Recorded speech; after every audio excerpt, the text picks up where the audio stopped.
Há 190 anos, os primeiros imigrantes alemães chegaram ao Rio Grande do Sul para colonizar as terras ainda virgens aqui do nosso estado.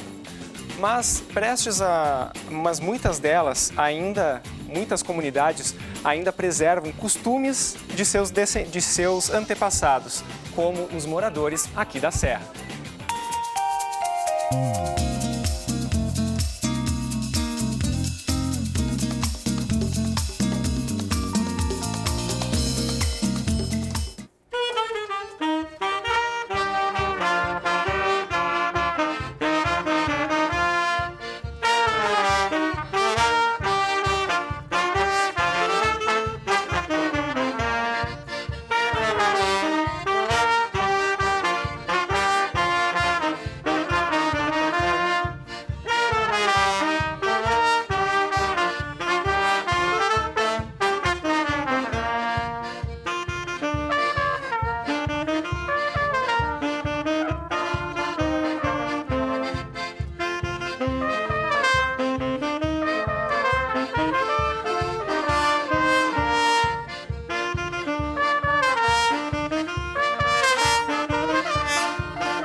E você que está em casa, é claro, também pode participar do programa pelos nossos canais de interatividade. E quem vai nos dizer como fazer isso é o meu colega Ricardo, que hoje participa com a gente aqui no estúdio, né, Ricardo? Tudo bem, Roger? Tudo bem. O pessoal de casa pode participar conosco por meio do nosso Twitter, que é @UXTV, e também por meio do nosso facebook.com/UXTV. Ao longo do programa eu vou perguntar para o pessoal se o pessoal ainda mantém alguma tradição, assim como o pessoal aqui que está no estúdio, se mantém tradição da cultura alemã, o que faz. Então, o pessoal pode ficar bem à vontade para interagir comigo aqui. Eu leio ao vivo aqui durante o Rede de Olhares.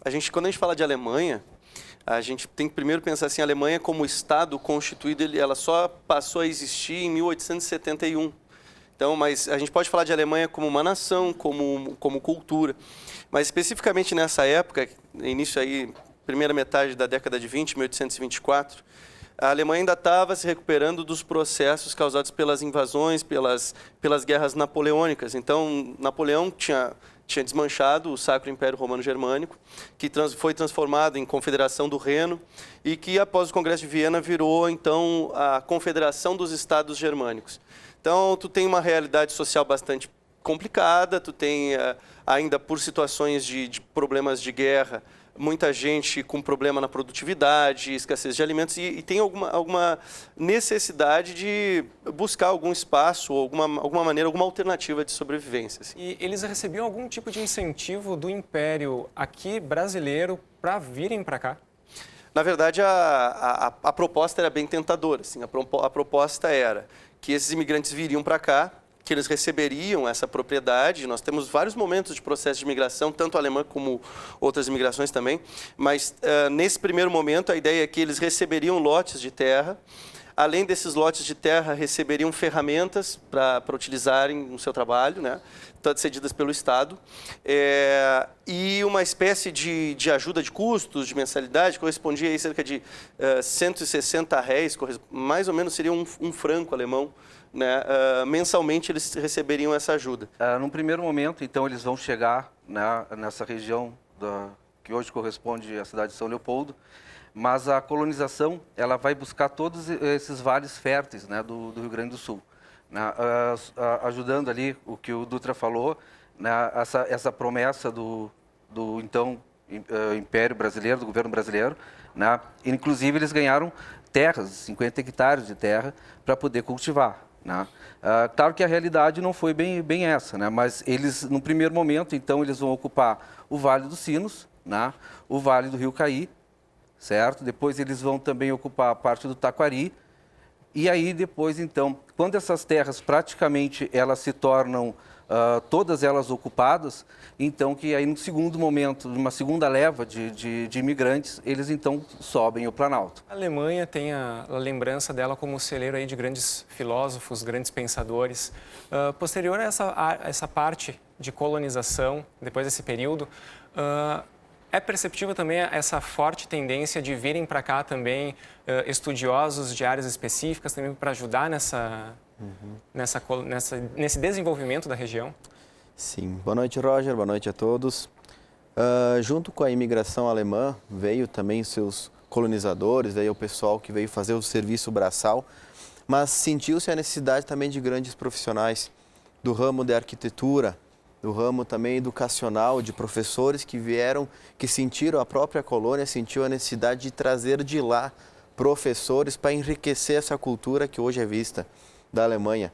E a gente vê essa cultura hoje tão rica e a gente sabe pela história também que grandes filósofos se tornaram presença no mundo todo e ainda é hoje nomes, Kant, Hegel, Heidegger, Wittgenstein, enfim, são autores hoje que hoje a pessoa ouve e sabe muito bem, a gente ouve muito os jovens falar de Nietzsche, enfim, essa cultura foi predominante. É uma cultura hoje que a gente sabe que a Alemanha se educou para isso. A gente percebe que essa ascensão econômica, social também, com o passar dos anos, né, dos alemães, ela não apagou alguns traços culturais que ainda se mantêm em algumas comunidades, como em Nova Petrópolis, aqui na Serra Gaúcha, onde a maior parte da população também é descendente de imigrantes alemães. Olha só. A influência da colonização germânica é indiscutível em Nova Petrópolis, desde o cuidado com os jardins, a arquitetura em estilo enxaimel e a história preservada.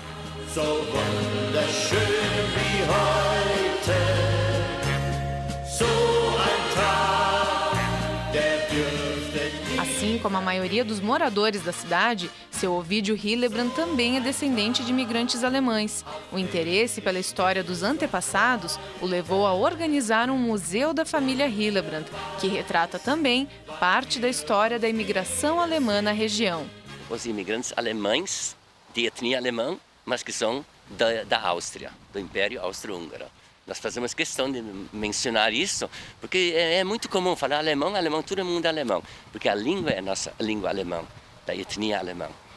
E são do Reino da Boêmia, que era um reino que participava do Império Austro-Húngaro. Houve um incentivo, uma propaganda por parte do Brasil para que viessem os imigrantes para cá? Os alemães já estavam aqui há 50 anos. Depois vieram os nossos da Boêmia. Então já era conhecido. O Brasil, o Rio Grande do Sul, era conhecido como uma terra para imigrantes. Das Buch für alle, Heft 18, Jahr 1876, Die Hand der Nemesis. Quais são as principais coisas que ainda se mantêm vivas da cultura alemã aqui na região? Bom, a língua alemã, a língua falada, dos dialetos é o Hunsrück, no interior principalmente. Milchbrot. Du kannst ja so ein Laschi noch mal drin werden, ne? Ja. Die Kuchen, immer Kuchen, alles viel com balcão. A gente vem da origem alemã, né? E sotaque alemão, então disso a gente não vai abrir mão também, né? Gostamos também de participar, de dançar e tudo, folclore, né? Bandas, bailes, então isso tudo faz parte. E além de tudo isso, a gastronomia está mais do que enraizada nesta cultura. Há 30 anos, Nilce abriu uma padaria no centro de Nova Petrópolis, onde prepara produtos típicos alemães que só de olhar já abrem um apetite. Pegando receitas aqui e ali, ninguém fez curso, e fazendo e aprendendo. É um Käsekuchen, torta de requeijão. Essa é uma trança, chocolate com baunilha. Tem a cuca de requeijão, que é uma outra massa. E o Apfelstrudel também é muito procurado. As bolachinhas chama de Natal, né? Mas que se faz o ano inteiro. O sonho, que é o Krapfen ou Berliner Pfannkuchen. E a torta de morangos. Mas tem vários tipos. E os pães, né? bem caseiros. Mas com tanta opção à mesa, o que não poderia faltar no tradicional café da tarde? O doce, tem que ser um doce, salgado e doce, tudo misturado. Os dois juntos, né? Um pouquinho de cada. Roberto, filho de Nilce, é a promessa da nova geração de que os produtos da padaria e a cultura alemã tendem a se manter. Eu acho que é um sentimento verdadeiro, sabe? Porque está no sangue, então a gente se sente bem fazendo isso, se sente em casa aqui, né? E como eu fui criado aqui também, né, desde pequeno, então para mim é uma alegria estar podendo participar disso hoje. Né? Parece cultura é banda coral e gastronomia, né? Mas precisa exatamente examinar o que tem a mais, né? É quase só feito festa nisso aqui. A cultura mantida realmente no escrever, no ler e no conhecimento. E se depender do seu ouvido, esse conhecimento também será passado adiante. Also, danke für euren Besuch. Es hat mich gefreut, etwas zu sagen zu können über unser Museum, das unsere Geschichte ist. Obrigado pela vossa visita. Foi um prazer poder dizer algumas coisas sobre a nossa história.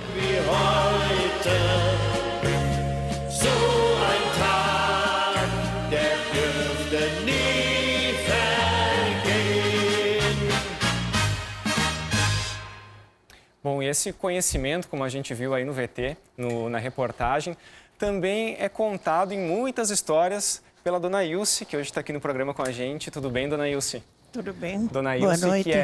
Boa noite. A Dona Ilse que é filha de imigrantes alemães, né, Dona Ilse? Filha de alemã, que a minha mãe veio para o Brasil em 1922. Ela já era mocinha. Aí, em 24, eu nasci. Ela veio e resolveu casar ligeirinho, né? Meu pai é filho de alemães, mas a mamãe nasceu na Alemanha. Sendo que de lá, então, meus avós também vieram e voltaram posteriormente para a Alemanha. Voltaram outra vez quando Hitler resolveu fazer guerra, eles deram no pé e voltaram para o Brasil. A Alemanha hoje, pós-guerra, ela está muito americanizada. Então, aquela Alemanha que eu conheci desde criança, que eles me contaram pelas histórias, esta não existe mais. Então, para não ter uma desilusão, nunca me interessei em ir visitar a Alemanha. Sempre fiquei com aquelas lembranças que eles me deram. Assisto através da televisão, Deutsche Welle e tal, que ainda falo um pouco de alemão, não é? Que eu tenho dificuldade aqui no Rio Grande, porque eu sou natural de Blumenau. Certo. E a minha mãe nasceu em Malente, na Alemanha. E eles falavam o alemão gramatical, o qual eu falo também. Certo. E aqui eles falam muito o pomerano e eu tenho dificuldade. Seu José, há quanto tempo já vocês estão com o grupo de música lá de Nova Petrópolis? É grupo Sol de Verão, né? Sol de Verão. Esse conjunto aqui funciona há uns 10 anos já. Mas antes disso eu estava em outras bandas também já. Eu participo da música desde 1970. Já estou em 40 anos de carreira, né? Meu avô era gaiteiro, meu pai também toca música em banda alemã, Nova Petrópolis. E aí, desde criança, desde que eu comecei a gatinhar, já estava no colo do pai, aprendendo a tocar música. Aí ficou no sangue e vamos segurar essa tradição sempre.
pessoal de casa pode fazer como o Lucas Diel, que está participando aqui com a gente. Ele falou, está mandando parabéns pelo programa e parabéns para a Associação Cultural Germânica de Caxias do Sul, que mantém viva a cultura alemã em nossa cidade, Alles Gut.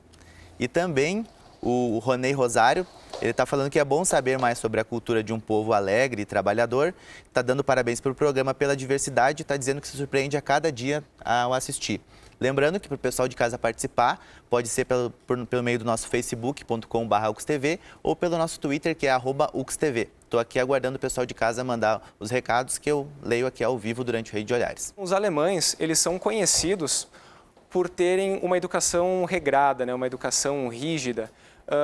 Isso a gente ainda pode perceber hoje nas comunidades que ainda mantêm as tradições alemãs? Sim. Na verdade, essa cultura, a partir que veio junto com a imigração, como disse anteriormente, junto com a necessidade de professores de lá virem se estabelecer aqui na região, permaneceu.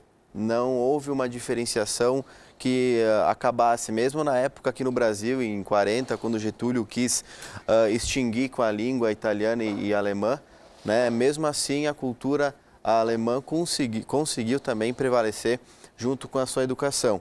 A gente consegue perceber que nela é regrada porque, como disse anteriormente, lá desde pequeno é ensinado. Como é que vocês lidam com a questão do ensino da língua alemã? Se fala alemão dentro de casa? Sim, nossos filhos falam alemão igual a nós. Estamos conservando a língua alemã e as netas era para segurar a língua alemã também, mas como uma nora não fala em alemão, daí aquelas lá já não conserva mais a língua igual que nem os filhos, os pais das netinhas. Uhum. E assim, a gente está preservando o máximo possível. Eu tenho uma filha, já de 47 anos, aquela está estudando o alemão aí na UX, né? Certo. É. E a gente, então, eu me entrosei aí junto com esses alemãos da antiga Vila Berlim, que antigamente se chamava lá a Vila Palazzolo de Vila Berlim. Por causa que lá quase tudo que morava lá agora já está bastante italianos e outras etnias lá que moram junto. Lá em casa só se fala o português.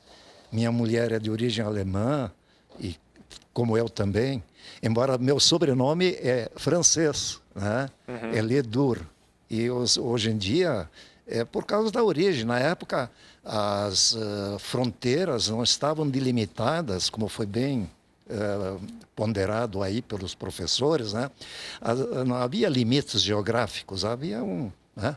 E então os meus antepassados são, eu levo o sobrenome francês. Já meu filho também fala só português, fala muito inglês, né? E a minha nora é também 100% de origem italiana. Certo. E me deu já 2 netinhos, né? Ou seja, dentro de casa também existe uma... Claro, e nós, em família, na verdade, somos voltados para o direito. Certo. Eu sou desembargador federal do trabalho, aposentado, claro. Tem mais 2 desembargadores, um nativa e mais uma outra juíza também, e mais 4 formados em direito. Certo. A família é grande. Tá certo, então. E você? É a dona?